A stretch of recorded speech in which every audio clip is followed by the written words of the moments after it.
Hello students, this is Soumya Das, Assistant Professor, Department of Pharmaceutics, Bengal School of Technology, and I heartily welcome you to my channel, that is Edu Knowledge Hub. Today I have come up with a lecture on hospital pharmacy, its organization and structure. Now this topic is picked up from the subject Hospital and Clinical Pharmacy, which is a part of our B Pharmacy, PharmD and Diploma in Pharmacy course. So I hope that my video will be helpful for the students who are studying all these three courses, and I have taken most of the materials from the internet and from the books. So I have tried my level best to put on all the matters in this slide. So let's take a look into this video. So what are the course outcomes? Like after completion of this chapter or after studying this chapter, what are the course outcomes I am planning to give it to you, or what I have planned that what you will be taking with you? The first thing, I will be trying to explain you about the various responsibilities of the pharmacist in the hospitals. Next is about the professional practice management, the skill of the hospital pharmacist in the hospital pharmacies. Next is the unbiased drug information to the doctors, and the last one is the appreciating the store managements. So these are the course outcome which you will be understanding and taking with you after completion of this chapter. Now let us start the chapter. What do you mean by a hospital? Generally, everybody is very familiar with the word hospital, but what actually is the definition of the hospital? The definition says that it is a healthcare institution which provides the patients the treatment with special medical, nursing, pharmacist, and paramedical staff, and they have the specialized medical equipment. So we can say in a nutshell that hospital is a place where the patients or the persons who want to have the prophylaxis treatment, they visit and they come across different medical technicians, medical staff like your doctor, nurses, pharmacists, paramedical staff, and everything, every activities which is done in the hospital is related to the healthcare system. Now, what do you mean by hospital pharmacy? Now, exactly what is the meaning of the hospital pharmacy? What they do? Now, we have studied, or we know that the pharmacist, after completion of their course, they are absorbed in different fields of the pharmacy sector. But this hospital pharmacy sector is also one of the important sector because it engages the pharmacist in a highly responsible position. Now this hospital pharmacy, it's a division or a department which has, or which is managed by the hospital organization itself, and it under this hospital pharmacy department, the pharmacist, the professionally competent pharmacist, or you can say the legally qualified pharmacists, they use their skills to dispense the medication, to manufacture the medication, and to counsel the patient, give the appropriate knowledge to the patients about the medications. They also help the doctors, and they also help the other medical staff in knowing about the medication. So in short, I can say that this hospital pharmacy department of a hospital is mainly engaged with the dispensing, manufacturing, procuring, and the inventory control of the medications. Now, going to details, if you classify a hospital, now in different books, if you go through the online sources, you will be having different types of classification, but actually we can classify this hospital according to three broad classification. First one is depending on the ownership. Like it's very familiar to us that we say the government hospital and the private hospital. Like government hospitals are those who are the non-profit making hospitals. They don't charge more from the patients. They are mainly, you can say, inclined towards the patient care, providing the patient care at the minimum cost, and the funding or the amount which is expended is totally beared by the government, let it be central government or the state government itself. Now coming to the private hospital, we can say that private hospital is a sector where we get the care and the patient has to pay for the treatment. Let it be for the medication or for the treatment, the patient has to bear all the expenditures. There are n number of private hospitals we know, among them some hospitals like Columbia Asia, Apollo. So these are the different kinds of the private hospital which generally they give the special treatment. Now coming to the second type of classification, that is type of the activities performed. Now we know that there are some teaching hospitals, there are some non-teaching hospitals. The teaching hospital says that if the hospital is associated with some teaching activities, like there is a medical college and along with the medical college there is a hospital, generally the hospital is accompanied with a medical college sometimes, so that type of hospital is called as a teaching hospital. Now if there is no hospital which is accommodated or accompanied with a teaching college or the medical college, it is called as a non-teaching hospital. So the treatment difference in between these two is, generally there is no basic difference, but in teaching hospitals mainly the doctors are appointed for training purpose, like training the junior doctors or the interns who are in the hospitals or who are in their college. Now coming to the third type, this is the type of the care or service which provides, like there is some chronic care hospitals, like some rehabilitation centers or the psychiatric hospitals where the patients need to stay for a very long period of time or till they recover from the condition. Some acute care hospitals are there, like the primary, the tertiary and the secondary care. Primary care is the starting point or the starting entry point of the hospital, like you can say the health centers, where you go and you go for the checkup, like they will diagnose you for the first line of treatment or they will give you the first line of treatment. Coming to the secondary, this is the referred cases, like if you visit a doctor and they find out that you are having some problem with your GIT, so they will be sending you to a specialist, like a surgical specialist we called as the MD, or if they find out that you have some problem with some special kind of treatment, then we have to visit the secondary. And the tertiary is generally refer to the intensive subspecialty care, like you go to the ICU or you need the very specialized treatment there, that is called as the tertiary. So according to the line of the treatment, it is defined or it is classified as the primary, the secondary and the tertiary. Now coming to the organization and the structure of the hospital, how you can organize or what is the basic organization, how the hospital is designed. Now if you, I'm talking about the personnel who is involved in designing or the personnel who are in charge of the hospital activities. Now first is the board. Every hospital is established under the board. Now board has a group of people who look after the administration, those are called as the administrative team. Now under this administrative team we have separate sections, like first one is the information services, second is the therapeutic services, next is diagnostic services, and last one is the support services. Now coming to this information services, these people are related with admitting the people, billing, maintaining of the records, the computer information, health education and human resource management. Coming to the therapeutic section, here all the doctors, the nurses and the pharmacists are involved. The diagnostic services, like diagnosing, you can say the medical diagnosis, like the technicians who are responsible for diagnosing the patient, like MRI or you can say X-ray, the ECG, these are called as the diagnostic services. Next to the support services, support services means like day-to-day activity, like central supply or biomedical or waste cleaning or maintenance, these are called as the support services. Now coming to the hospital pharmacy department, what is the basic, till now we have studied that what is the hospital, what is the structure of the hospital. Now let us discuss that the hospital pharmacy department.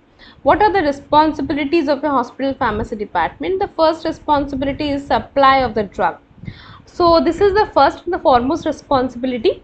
Second is the filling of special prescription. Now there are some medication which has to be handled very carefully and which has to be maintained. That means a record has to be maintained properly. Otherwise there is a chance that mishandling of the drugs can be done.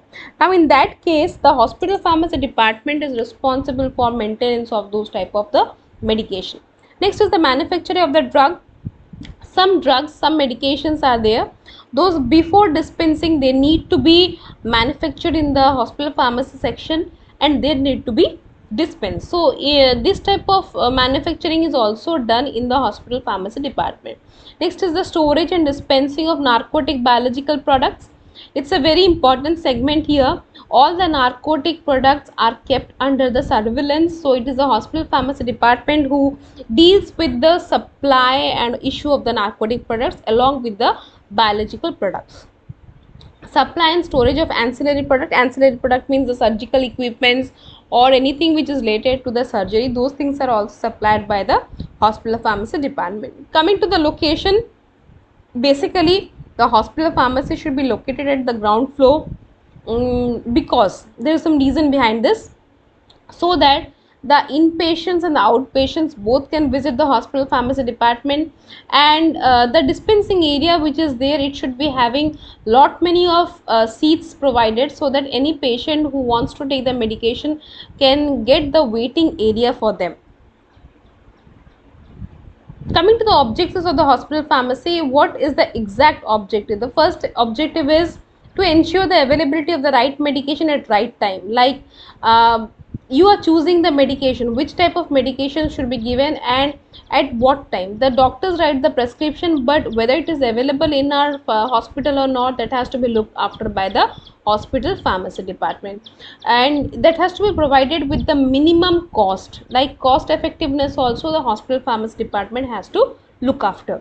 Next is to professionalize the functioning of the pharmaceutical services in the hospital. Now it is also important, those who are working in the hospital pharmacy department, they should be professionalized. That means the activities of those persons should be professional, they should be having maintenance of the confidence, and all the records should be maintained by those people.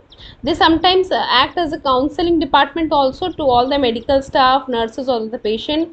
They act as a data bank on the drug utilization, like how much drug has been procured, how much is pending, how much the order has to be given. They participate in some research projects also. Sometimes some ongoing research projects in the hospital also is looked after. And this to implement the decision of the pharmacy therapeutic committee. See, this pharmacy and therapeutic committee in short is the PTC. I'll come to this in my next video, upcoming videos. So this is the committee which decides about the medications in the hospital. So to implement the decision is also the responsibility of the hospital pharmacy. Next is the coordination and cooperation. Definitely the hospital pharmacy department will coordinate and cooperate with all the departments of the pharmacy. And last one is to plan, organize and implement the pharmacy policies. Every hospital has some policies, so this hospital pharmacy department is responsible for planning, optimizing and implementing the policies in the hospital. Next, coming to the pharmaceutical services. Actually, the main aim of the hospital pharmacy is to render the pharmaceutical services. It can be like dispensing of the drugs, management of the stores. Management of the stores means like purchasing of the stores on the recommendation of the pharmacy and therapeutic committee, or providing instruction for the proper storage of the drug, like which drugs has to be stored in what temperature, climate conditions. Maintenance of the record, like which type of drugs has been purchased, what was the quotation received, what was the amount paid, and their distribution, like which department has how much amount of the drug. Everything is maintained by the hospital pharmacy department. And last one is the manufacture and distribution of the medication. Now, as I have told you in my last videos, like we need to distribute the drug throughout the hospital depending on the need. It can be centralized or decentralized process also. Now in this case, if the PTC recommends any kind of distribution policy, that has to be obeyed by the hospital pharmacy department, and they should distribute the medication and the product accordingly. Now other activities like the therapeutic drug monitoring services, you can say monitoring the drug services, whether the drug which you have given is showing the optimum therapy or not. There sometimes rational use of drugs is also taken care about by the hospital pharmacy department. Establishment and maintenance of the drug information center. Now this is a very important part of the hospital pharmacy. Now the hospital pharmacy department, they have the list or the catalog of the drugs which is available in their hospital, and if it is there, they have the data that what is the category, what is the use, what is the expiry date, and all the information related to the particular drugs. They also help in the patient counseling services, counseling the patients about taking the medication, advantage of medication, change in the lifestyle, or sometimes the patients who have undergone the depression, also for those type of patients also this hospital pharmacy division can work. Next is maintaining relations with medical staff. Definitely they will be cooperating and they will be making a bridge in between all the medical staffs to maintain the nursing department and central sterile supply unit in the hospital. Definitely, so this central sterile supply means the drugs which are in the sterile condition, like your injectables or the ophthalmic dosage form, if they need to be manufactured or prepared before the dispensing, so it is the sole role of the hospital pharmacy department to make it before dispensing or before giving to the nurse. Next is participate in teaching program of nursery and pharmacy nursing and pharmacy students. Now this also is an important thing. Nursing students have to be trained of how to administering specialized dosage forms. So here also the hospital pharmacy division is very vital in dispensing or for giving the knowledge to those kind of people who are associated with administering the medication. Now this is the structure of the hospital pharmacy. The hospital pharmacy is led by the director, the dean or the medical superintendent of the hospital, followed by the director of the pharmaceutical services, followed by the pharmacy in charge. There is a single pharmacy in charge who has different divisions like dispensing, manufacturing, quality control and drug information services.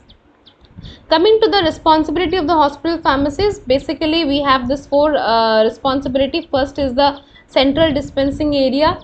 In the central dispensing area, assuring the proper storage, dispensing, accuracy of the dose which has been prepared, maintaining of the bills, maintenance of the records, and coordinate with the pharmaceutical needs, making the policy and maintaining the professional competence are the responsibilities under the central dispensing area. Coming to the patient care area, it is maintaining the relations between the nurses, reviewing the drug administration in each patient, assisting the junior pharmacist, and coordinating the pharmaceutical services which is running at unit level. Now I'll try to bring this point here, like if you have gone through my previous videos on drug distribution, so generally what happens in the big hospitals, they maintain the satellite pharmacy in each and every unit or every floor. So here also the hospital pharmacist has to coordinate in between the different satellite pharmacists. Next is the direct patient care areas. In some cases the hospital pharmacist has to intervene in the direct patient care, like what are the drugs which are bought by the patients to the hospital. There are certain drugs which may not be available in the hospital, so the patient needs to buy it from the outside. So taking care of what are the medications which has been bought by the patients, or while attending the physician, obtaining all the medication history, assist in selection of the drugs, or we have to sometime inform the doctors that this medication can work better than this, participating in the patient counseling services, and participating in the cardiopulmonary emergency. So this is where the pharmacist can directly talk with the patients. And last one is the general responsibilities. Under this general responsibilities, we have some training sessions for the pharmacist, pharmacy students, nurses, nursing students, physicians and medical students also. Now coming to the requirement of the hospital pharmacist, so there is a regulation or there is a standard norms that how many hospital pharmacists are required in the hospital. So this is decided according to the bed strength. Now if the bed strength of the hospital is below 50 or up to 50, then we require 3 hospital pharmacists. If it is up to 100, we require 5. If it is up to 200, we require 8.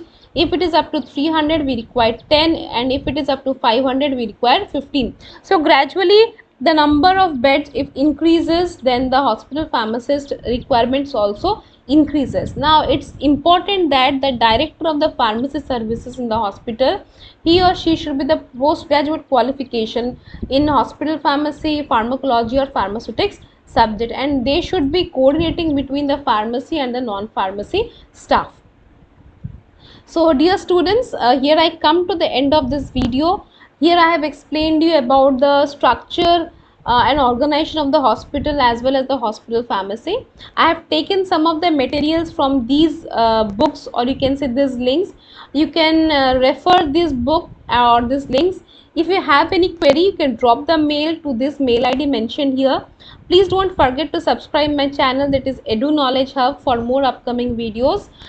Till my next video, I hope all of you to stay safe and stay healthy. Thank you. Bye bye.